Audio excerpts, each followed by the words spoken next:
Oke, kita mulai saja. Bismillahirrahmanirrahim. Assalamualaikum warahmatullahi wabarakatuh. Salam sejahtera untuk kita semua. Salam Om Swastiastu, Namo Buddhaya, salam kebajikan. Eh, apakah suara saya terdengar sekarang? Terdengar, Pak. Terdengar. Dengar ya. Dengar, Pak. Oke, hari ini kita masuk di untuk mata kuliah ilmu perundang-undangan, kita masuk di sesi 10. Nah, sesi 10 ini kita membahas mengenai peraturan perundang-undangan bermasalah dan terkait dengan judicial review. Jadi dalam peraturan perundang dalam pembuatan peraturan perundang-undangan tidak eh, apa ya tidak semua peraturan perundang-undangan itu berjalan dengan mulus sesuai dengan keinginan masyarakat. Ada kalanya peraturan perundang-undangan ketika diundangkan itu bertentangan dengan nilai-nilai yang ada di masyarakat sehingga menimbulkan pro dan kontra di masyarakat. Sehingga bagaimana cara untuk mengatasi permasalahan tersebut? Nah, Bapak, maaf, caranya ya, halo, gimana?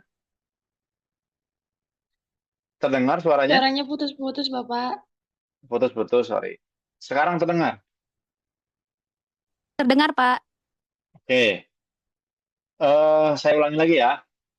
Jadi dalam pembuatan peraturan perundang-undangan itu tidak semuanya berjalan dengan mulus. Ada kalanya peraturan perundang-undangan ketika sudah diundangkan itu menuai pro dan kontra di masyarakat.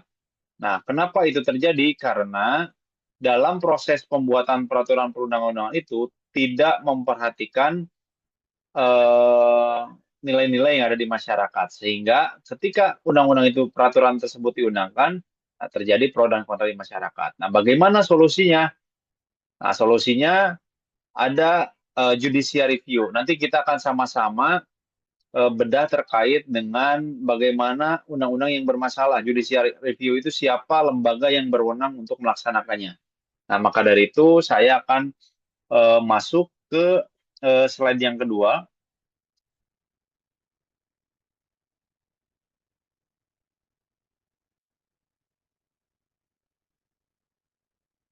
Nah, sorry, di tampilan teman-teman pindah nggak slide-nya?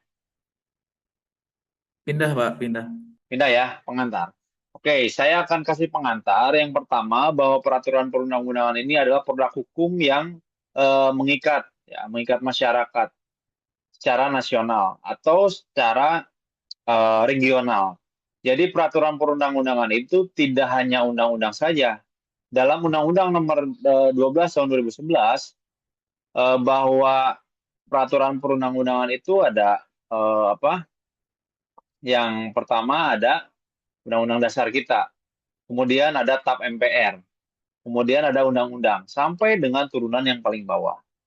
Nah, kemudian tidak semua peraturan perundang-undangan ini yang dihasilkan selalu sejalan dengan konstitusi dan prinsip keadilan. Jadi banyak undang-undang yang tidak tidak sesuai dengan konstitusi. Jadi bertentangan dengan undang-undang dasar kita. Kemudian bertentangan juga dengan prinsip keadilan. Nah, itulah yang menyebabkan pro dan kontra terhadap suatu peraturan perundang-undangan. Nah, kemudian oleh karena itu sistem hukum ini menyediakan mekanisme. Bagaimana mekanismenya? Yaitu judicial review, ya, untuk menguji peraturan yang dianggap bermasalah. Sejauh mana suatu peraturan perundang-undangan itu bermasalah? Apakah peraturan perundang-undangan ini bertentangan dengan undang-undang atau bertentangan dengan undang-undang dasar? Karena nanti akan berbeda lembaganya. Ketika suatu peraturan perundang-undangan bertentangan dengan undang-undang, akan ada lembaga tersendiri.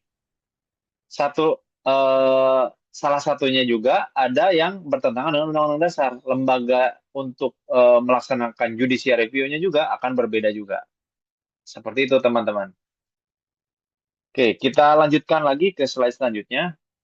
Nah, ada pengertian yang dimaksud dalam peraturan perundang-undangan ini dalam Undang-Undang Nomor 12 Tahun 2011 bahwa peraturan perundang-undangan adalah peraturan tertulis yang memuat norma hukum yang mengikat secara umum dan dibentuk oleh lembaga yang berwenang. Ya. Nah, dalam hal ini siapa lembaga yang berwenang? Halo, ada yang bisa memberikan jawaban?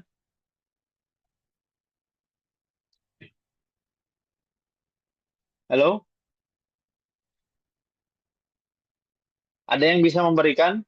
Siapa saja lembaga yang berwenang?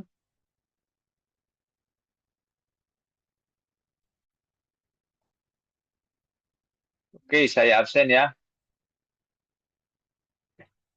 Eh, Muhammad Rafi, Iya, Pak. yang dimaksud lembaga berwenang ini siapa? Eh, MK, Pak, Mahkamah Konstitusi yang menguji atas judicial review. Coba dilihat lagi slide-nya. Saya tidak sedang menjelaskan itu.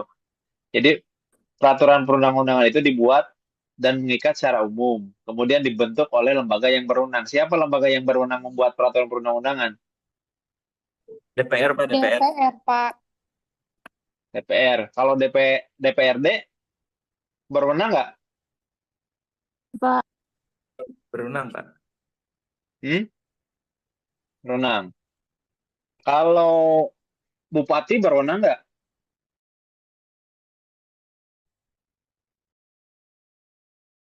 Berwenang. Berwenang, Pak. Coba saya tanya lagi ya. Yang lain nih. Andi.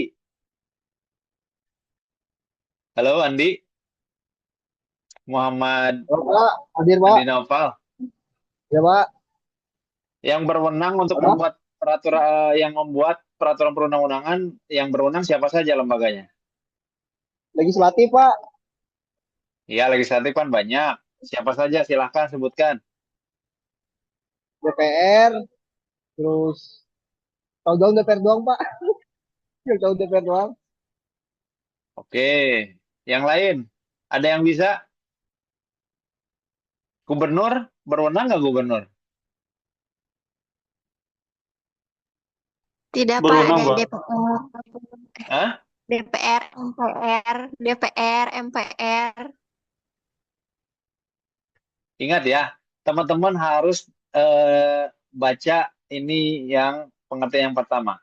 Peraturan perundang-undangan adalah peraturan tertulis yang memuat norma hukum yang mengikat secara umum dan dibentuk oleh lembaga yang berwenang.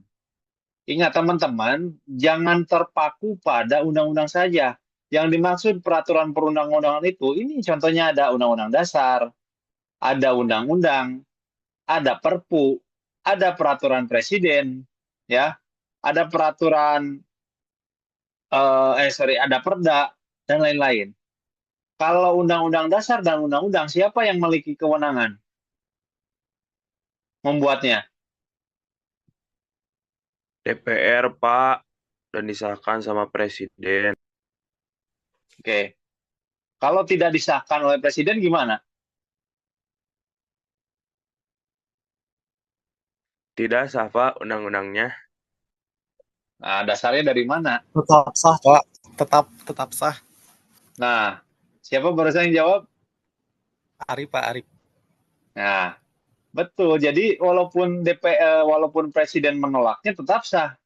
Tidak disahkan oleh presiden juga. Presiden tidak tanda tangan selama 30 hari undang-undang tersebut akan sah, akan diundangkan. Jadi Indonesia tidak memiliki veto. Jadi presiden tidak memiliki veto terhadap peraturan perundang-undangan yang dibuat oleh lembaga legislatif. Ya, catatan itu dari pertemuan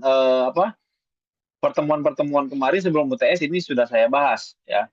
Jadi di Indonesia tidak mempunyai veto terhadap peraturan perundang-undangan kalau itu tidak sesuai dengan atau apa ya, presiden tidak setuju dengan undang-undang tersebut. Ya, jadi presiden mau tanda tangan mau tidak selama 30 hari maka